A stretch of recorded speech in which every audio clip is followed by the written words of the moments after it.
भूमिरापो नलो वायुः खं मनो बुद्धिरेव च अहंकार इतीयं मे भिन्ना प्रकृतिरष्टधा। पृथ्वी, जल, अग्नि, वायु और आकाश तथा मन, बुद्धि, अहंकार, यह 8 प्रकार से विभक्त हुई मेरी प्रकृति है। अपरेयमितस्त्वन्यां प्रकृतिं विद्धि मे परां जीवभूतां महाबाहो ययेदं धार्यते जगत। हे महाबाहो, यह अपरा प्रकृति है, इससे भिन्न मेरी जीव रूपी परा प्रकृति को जानो, जिससे यह जगत धारण किया जाता है। भगवान श्री कृष्ण अपरा और परा प्रकृति के बारे में बताते हैं।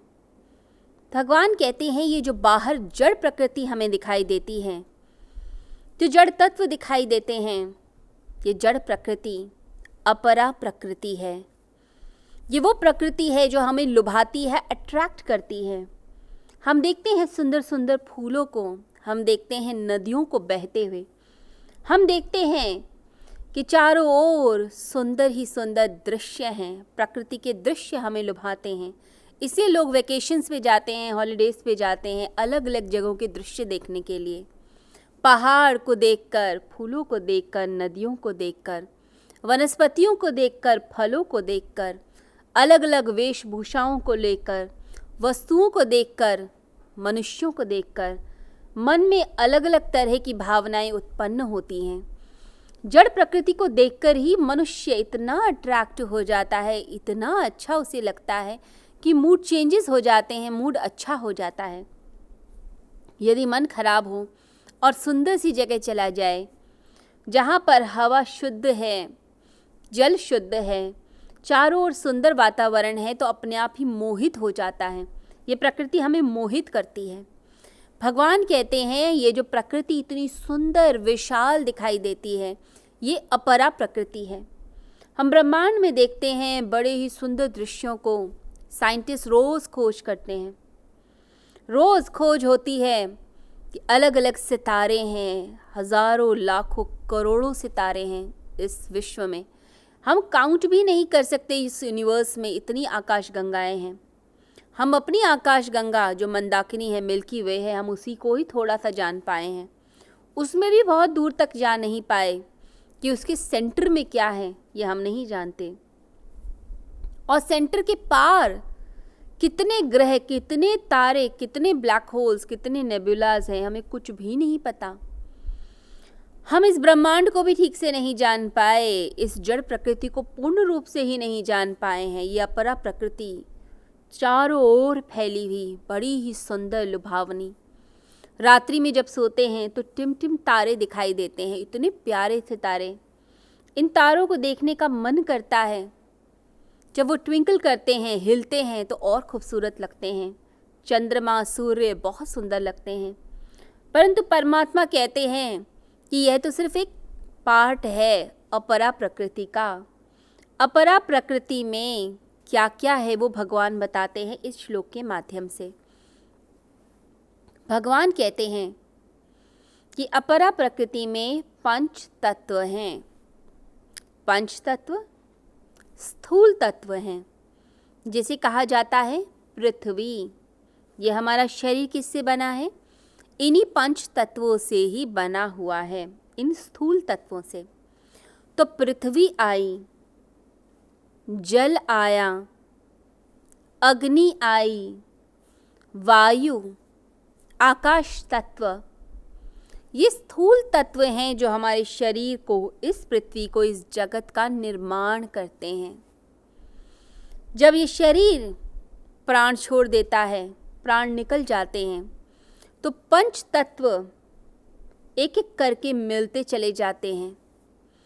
जब शरीर को जला दिया जाता है तो अग्नि तत्व अग्नि में चला जाता है, जल तत्व जल में चला जाता है, पृथ्वी तत्व पृथ्वी में चला जाता है।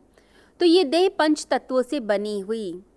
तो भगवान कहते हैं ये स्थूल तत्व हैं, यानी 5 जो तत्व माने गए, ये अपरा प्रकृति के स्थूल तत्व हैं।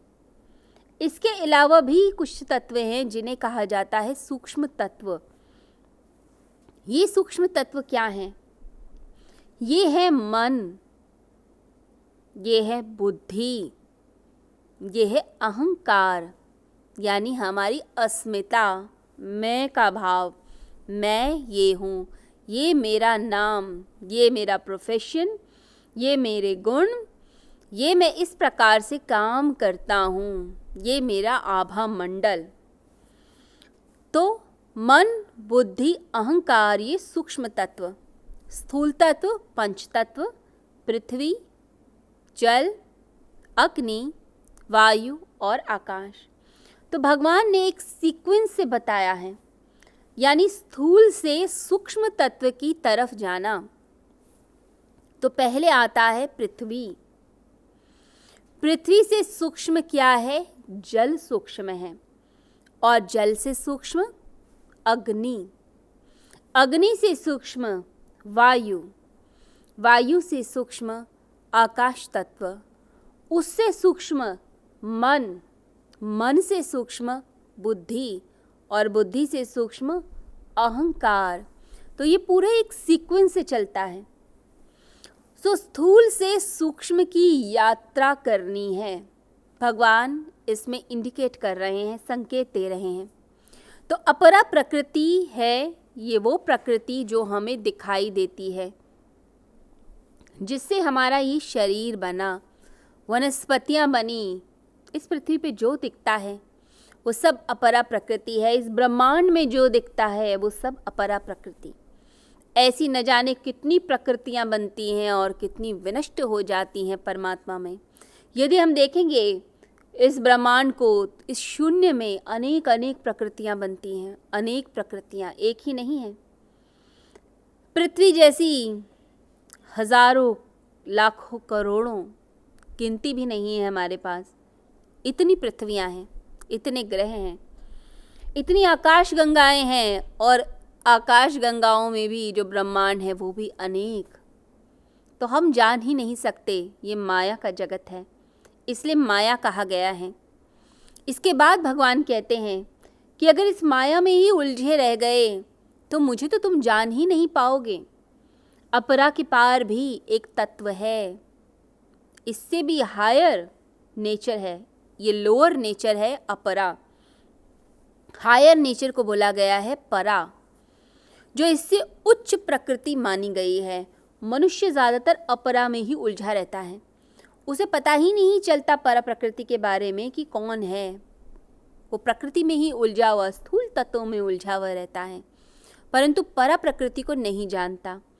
परा प्रकृति भगवान की चेतन शक्ति है, वो चेतन शक्ति जो इस अपरा को चलाती है, जिसके कारण अपरा हो पाती है। अपरा और परा ये दो प्रकृतियां हैं, और इन्हीं के मिलन से समस्त प्राणी उत्पन्न होते हैं, सब कुछ चलता है। भगवान कहते हैं अपरा में मत उलझो, परा की तरफ देखो, किस प्रकार से ये चलता है, ये जगत कैसे चल रहा है, ये परा प्रकृति कैसे काम करती है, इसको जानने का प्रयास करो। और इसको जाना जाता है जब हम डीप मेडिटेशन में जाते हैं, जब हम गहराई से ध्यान में प्रवेश करते हैं, तब हमें समझ आता है परा प्रकृति के बारे में। तो ये चेतन तत्व है। अब हम देखते हैं जैसे एसी चलता है या पंखे चलते हैं, कूलर चलते हैं, उनके पीछे कौन सी शक्ति है जो इन्हें चलाती है? कोई भी उपकरण चलेगा, कोई भी इंस्ट्रूमेंट चलेगा, उसके पीछे इलेक्ट्रिक करंट की आवश्यकता है। इलेक्ट्रिक करंट के बिना वो नहीं चल सकता। तो जब तक इलेक्ट्रिसिटी है, इलेक्ट्रिक करंट है, तब तक ही एसी काम करेगा। तो अपरा हुई जड़, परा हुई वो शक्ति, चेतन शक्ति, इन दोनों के मिलन से ही ये संसार चलता है। तो अपरा को मान लीजिए कि एसी एग्जाम्पल हो गया अपरा का, और जो इलेक्ट्रिक करंट है वो है परा। दोनों के मिलन से ही कूलिंग होगी, चीज़ चलेगी। तो सिर्फ परा भी नहीं चाहिए और सिर्फ अपरा भी नहीं चाहिए, दोनों का मेल चाहिए। इन दोनों के मेल से ही ये समस्त संसार चलता है। आगे भगवान अगले श्लोकों में और व्याख्या करते हैं किस प्रकार से यह संसार चलता है और किस प्रकार से ये प्रकृति चलती है।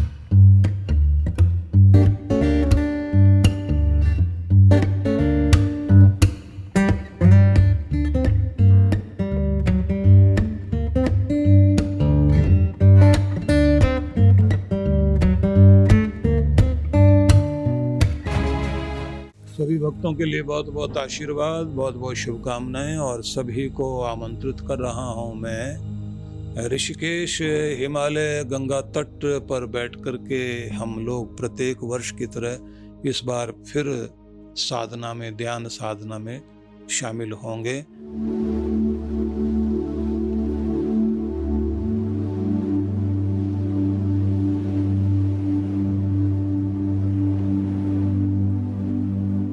यह कार्यक्रम रहेगा 17 नवंबर से 20 नवंबर 2022।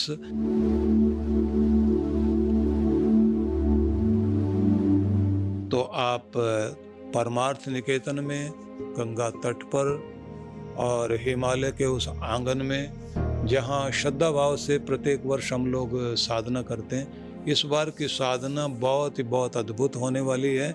उसके संबंध में अलग से आपको जानकारी देंगे, क्या क्या लाभ आपने उसमें प्राप्त करना है। बस अब से तो इस समय यही निवेदन करूंगा कि आप लोग तैयारी कर लीजिए। और जो लोग हिमाचल में नहीं जा पाए थे, मनाली नहीं जा पाए थे, तो उन सब के लिए अवसर है कि वो ऋषिकेश अवश्य पहुँचें। और इस बार इस बात का भी ध्यान में रखा गया है कि पहले जैसे जो है वो एक समय होता था कि जब बहुत भीड़ भाड़ हो जाती थी गंगा तट पर, इस बार ऐसी तिथियां रखी गई हैं कि जिससे आपको पूरा अवसर मिल सके और शांति में आप जो है वहाँ साधना भी कर सकें, गंगा स्नान भी हो सके और वहाँ की आरती में भी भाग ले सकें। तो आप सभी के लिए बहुत बहुत आशीर्वाद, मंगल कामनाएं और आमंत्रण भी